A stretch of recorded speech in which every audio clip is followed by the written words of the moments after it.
முதல்ல திரு பாலச்சந்திரன் உங்ககிட்ட இருந்தே தொடங்குறேன். சிபிஐ விசாரணைக்கு உச்சநீதிமன்றம் உத்தரவிட்டிருக்கு. முதற்கட்டமா இந்த உத்தரவின் அடிப்படையை எந்த வகையில நாம புரிஞ்சுக்கலாம்? தனி நீதிபதி உயர் நீதிமன்றத்துடைய தனி நீதிபதி பற்றி அவங்க ஒரு கேள்வி எழுப்பியிருக்காங்க. உங்களுக்கு ஜூரிஸ்டிக்ஷன் இல்லாத ஒரு வழக்கை நீங்க எப்படி எடுத்தீங்க அப்படின்னு சொல்லி இதை எல்லாரும் பாக்குறாங்க, பேசுறாங்க. ஆனா இன்னொன்னு அவங்க கேட்டிருக்காங்க, அது பரவலா பேசப்படவில்லை. நீங்க சீஃப் ஜஸ்டிஸ் அனுமதி பெறாமல் ஏன் இந்த வழக்கை எடுத்தீங்க? இது ரொம்ப முக்கியமான கேள்வி. ஏன்னா சீஃப் ஜஸ்டிஸ் சென்னை பிரான்ச்சுக்கும் அவர் தான் சீஃப் ஜஸ்டிஸ், மதுரை பிரான்ச்சுக்கும் அவர் தான் சீஃப் ஜஸ்டிஸ். அப்ப சீஃப் ஜஸ்டிஸ் உத்தரவு பெற்றிருந்தார் என்றால் இந்த வழக்கு இந்த மாதிரியான வினாக்களை எழுப்பி இருக்காது. அவருடைய அனுமதியோட இப்ப ஒரு வழக்கு எப்பயுமே சீஃப் ஜஸ்டிஸ் யாருக்கு வேணாலும் டிரான்ஸ்பர் பண்ணலாம். அப்ப இங்க வந்தபோது அந்த எமர்ஜென்சியை கருத்தில் கொண்டு ஏற்கனவே இங்க ஒரு வழக்கு வந்திருக்குன்னு சொல்லி அவர் வழக்கை அனுமதிச்சிருக்கலாம். அப்படி அனுமதிக்காத நிலையில் technically I think the judge has erred, அவர் தவறுதான் செய்திருக்கிறார் என்ற அந்த முடிவு சுப்ரீம் கோர்ட்டுடைய முடிவு சரியான முடிவு என்று நான் எண்ணுகிறேன். ஆனால் ஒரு விவாதம், வில்சன் அவர்களுடைய ஒரு விவாதம் சொல்லப்பட்டது. அவர் என்ன சொல்றாருன்னா, 2 பேர் போலியான ஒரு நபர்கள் இந்த வழக்கை போட்டிருக்காங்க, அதனால அது நிரூபிக்கப்பட்டு விட்ட பின்னால் இந்த தீர்ப்பு மாறும் சொல்லியிருக்காரு.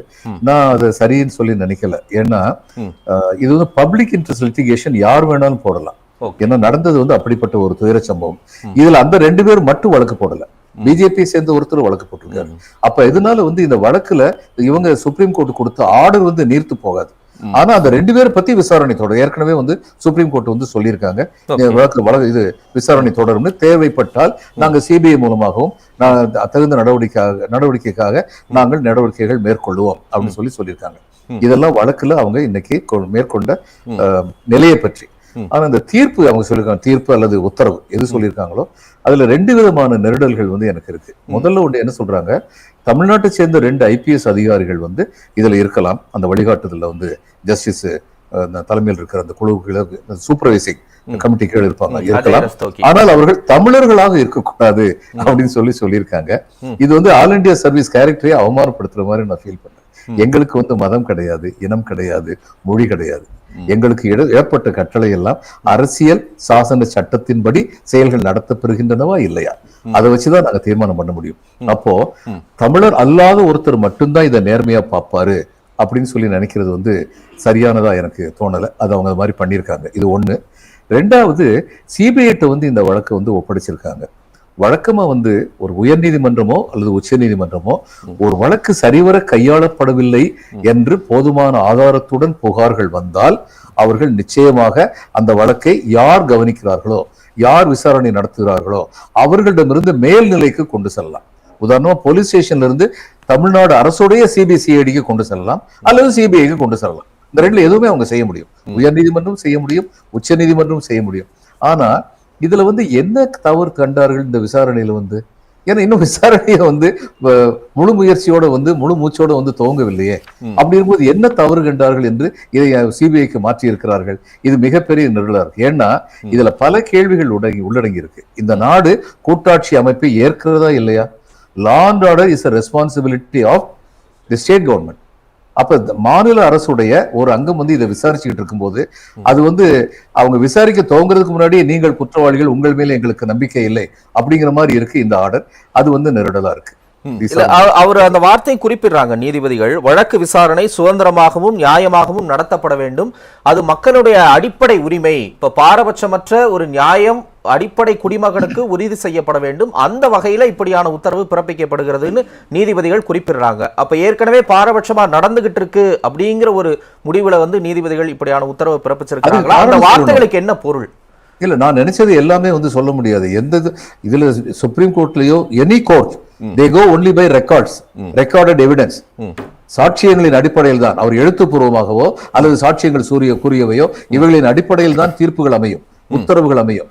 இவங்க இப்படி சொல்லியிருக்காங்களே, இதுக்கு என்ன ஆதாரம் இருக்கு? யாரு சொல்லி அதை இவங்க அனலைஸ் பண்ணாங்க?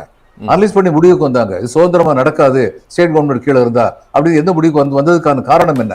அந்த காரணம் எதுவும் கூறப்படவில்லை. அடுத்து இன்னொன்னு வில்சன் சொல்லியிருக்காரு, இன்டரிம் ஆர்டர் தான்.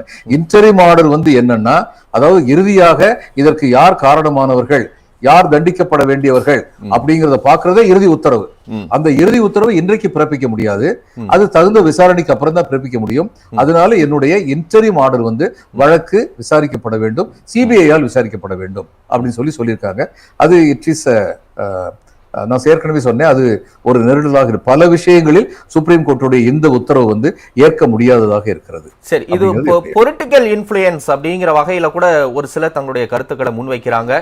நிறைய வெளிப்படையா பேசப்படக்கூடிய கூட்டணி கணக்குகள், கூட்டணி அழைப்புகள், பின்னணியில பல மர்மமான விஷயங்கள் நடைபெற்றிருப்பதற்கான வாய்ப்புகள் இருக்குன்னு கணிக்கிறாங்க. நீங்க எப்படி பாக்குறீங்க?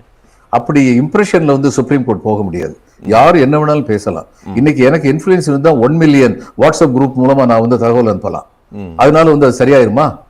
எல்லாருக்கும் ஐடி விங் இருக்கு, எல்லா பொலிட்டிக்கல் பார்ட்டிக்கும் எல்லாருமே ஆக்டிவா இருக்காங்க. அதனால அவங்களுடைய ஐடி விங் சொல்றது எதையுமே வந்து நம்பிட முடியாது. நம்ப வேண்டியதுங்கிறது ஆதாரத்துடன் கூடிய சாட்சிகள் வந்து, அது ஆதாரத்துடன் கூடிய செய்திகள், ரெக்கார்டட் எவிடன்ஸ் வந்தா தான் நம்ப முடியும். அப்படி எந்த விதமான ரெக்கார்டட் எவிடன்ஸ் இது வரைக்கும் வரல. ஏன் அப்படின்னா சொல்லி நான் வந்து ஒரு கேள்வி கேட்கிறேன். இவரு விஜய் வந்து ஓடி போயிட்டாரு சொல்றாங்க, எல்லாரும் சொல்றாங்க. விஜய் வந்து ஓடி போயிட்டாரு. நான் வந்து விஜய் ஓடி போயிட்டாரு, இவங்களை பத்தி கவலைப்படாம ஓடி போயிட்டார் நான் நினைக்கல. நான் நினைக்கிறேன் விஜய் வந்து பதட்டத்துல இருந்தார்.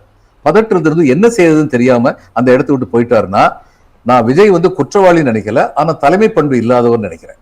சரி, இங்கதான் ஓடி போனோம். இப்போ ஆதவ அர்ஜுன் என்ன சொல்றாரு, நாங்க போகணும்னு நினைச்சோம் ஆனா எங்களை அனுமதிக்கல. இப்ப புது புது கதையெல்லாம் சொல்றாங்க. சரி, நீங்க போகக்கூடாதுன்னு சொல்றாங்கன்னு சொல்லி வைங்க, காவல்துறை அதிகாரிகளோ அல்லது அரசு நிர்வாகமோ சொல்லுது அப்படின்னு சொல்லி வச்சா, நீங்க இது வரைக்கும் அரசு நிர்வாகம் சொல்லுதெல்லாம் கேட்டீங்களா? சரி, அதையும் தவிர பத்திரிகையாளர் ஏன் சந்திக்கல? அதுக்கு என்ன எக்ஸ்கியூஸ் இருக்கு உங்ககிட்ட? இங்கேயும் சந்திக்கல, இதுலயும் சென்னையிலும் சந்திக்கல. 4 நாள் கழிச்சு வந்து ஒரு வீடியோ ஒண்ணு போட்டிருக்கீங்க, இவ்வளவுதானே பண்ணிருக்கீங்க. இது எல்லாத்தையும் வச்சு நான் வந்து கன்க்ளூஷனுக்கு வந்து இதெல்லாம் ஆல் ரெக்கார்டட் எவிடன்ஸ், இதை மட்டும் வச்சு சுப்ரீம் கோர்ட் வந்து இன்னைக்கு விஜய் தான் எல்லாத்துக்கும் காரணம் அப்படின்னு சொன்னா நான் அதை ஏத்துக்க மாட்டேன். எல்லாமே வந்து அடிப்படையான விசாரணை தீர்க்கமா நடக்கணும். விஜயுடைய செயல்கள் கவனத்தில் எடுத்துக்கொள்ளப்படும், அதற்கான கேள்விகள் எழுப்பப்படும்.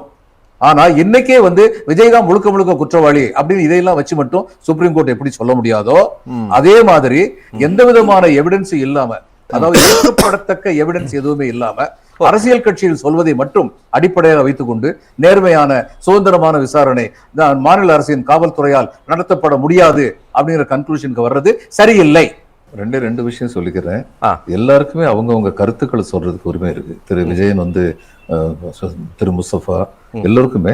ஆனா நீங்க எல்லாருமே வந்து உண்மைகளை மட்டும்தான் சொல்ல வேண்டும்ங்கிறது ரொம்ப முக்கியம். அதனுடைய அடிப்படையில் தான் விவாதங்கள் நடக்க முடியும். இப்ப போஸ்ட்மார்ட்டம் பத்தி திரு முஸ்தபா சொன்னது வந்து சரியான தகவல் கிடையாது. அதாவது முதல்ல அவங்க என்னென்ன பிரச்சனை எல்லாம் கிளப்புனாங்க, ராத்திரி போஸ்ட்மார்ட்டம் பண்ணக்கூடாதுன்னு ரூல் இருக்கு தெரியுமா அப்படின்னு ஆரம்பிச்சாங்க.